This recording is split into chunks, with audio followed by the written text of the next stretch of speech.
All right, so South Korea just dropped its latest trade report, and wow, the headline numbers are just absolutely jaw-dropping. We're talking record-breaking figures here that paint this picture of a supercharged booming economy. Okay, let's dive right in. So get this. In January 2026, exports just rocketed up by a massive 33.9% compared to last year.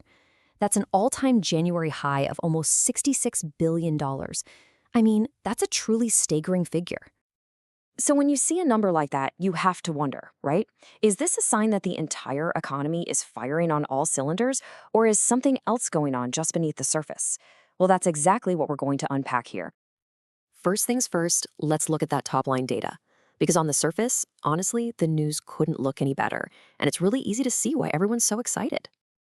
I mean, the report is just packed with good news. You've got a record for January exports, a really healthy trade surplus for the 12th month in a row, that huge 33.9% growth, and get this, growth across almost every single major sector. It really looks like this broad, powerful wave of prosperity. But to find the real story, we've got to look a little closer at what's actually powering this whole surge. And it turns out, this isn't so much a wave as it is a single, powerful jet engine. The real question is, how many engines does this plane actually have? So let's meet the main character of this economic story, semiconductors. We're talking about those super high-tech memory and system chips that are basically the brains behind everything. Our phones, our computers, and maybe most importantly right now, those massive data centers that are powering the entire world. And the growth here is just, well, it's almost unbelievable. In January, semiconductor exports more than doubled. They surged 102.7% year over year. That's over $20 billion worth of chips in a single month. Just incredible. And this chart right here really puts that number into perspective. I mean, just look at the size of that bar for semiconductors compared to other huge export sectors like automobiles and petroleum products. The growth isn't just bigger, it's in a completely different league. It just goes to show you how concentrated this whole boom really is. So what's behind this absolute explosion? Well, it boils down to two letters: AI. The source material is crystal clear on this. The soaring global demand for super powerful memory chips for AI servers is the single biggest driver behind these record-breaking numbers. So, okay, we've got our hero of the story, right? The mighty semiconductor. But the plot is about to get a whole lot more complicated. Because when we start digging into the other sectors, we find some pretty major plot twists. I mean, automobiles had a great month too, didn't they? They were up nearly 22%. But is that really the whole story? Like, what kind of cars are people actually out there buying?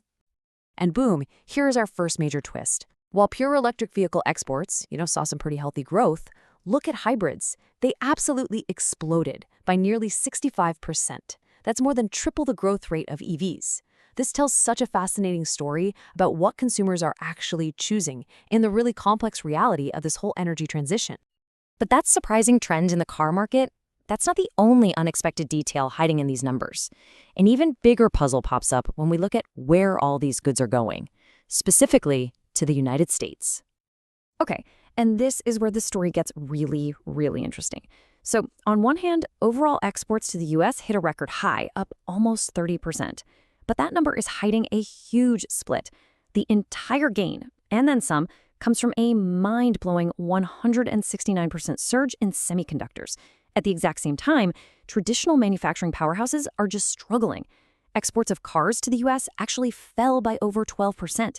And machinery, wow, it plummeted by more than 34%.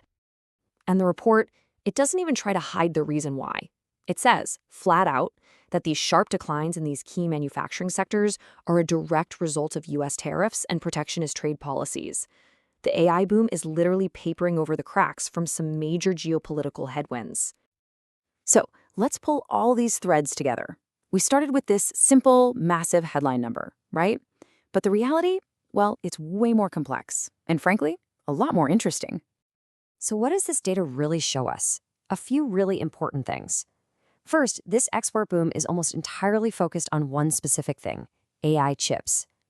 Second, other super important industries are facing some very real challenges, especially in the US market. Third, the auto market is showing this surprising, powerful surge in hybrids. And finally, yeah, global trade policies are having a direct and very measurable impact on the numbers. So the takeaway here is pretty clear. This isn't the story of an entire economy just firing on all cylinders. No, it's the story of a one-engine plane flying higher and faster than ever before, but still, it's completely reliant on that single powerful engine. And hey, don't just take my word for it. Even the Minister of Industry and Trade, in the very same report, strikes a really cautious tone. He points out the expanding uncertainty and the need to build a trade structure that isn't so vulnerable to these kinds of external shocks. It's a pretty sober warning tucked right inside a celebratory report. And all of this leaves us with the one big question, doesn't it? This AI-fueled engine is running hotter than ever, driving this incredible growth. But when an entire nation's economic boom is flying high on a single engine, it just forces you to ask, what happens if that engine ever starts to cool down?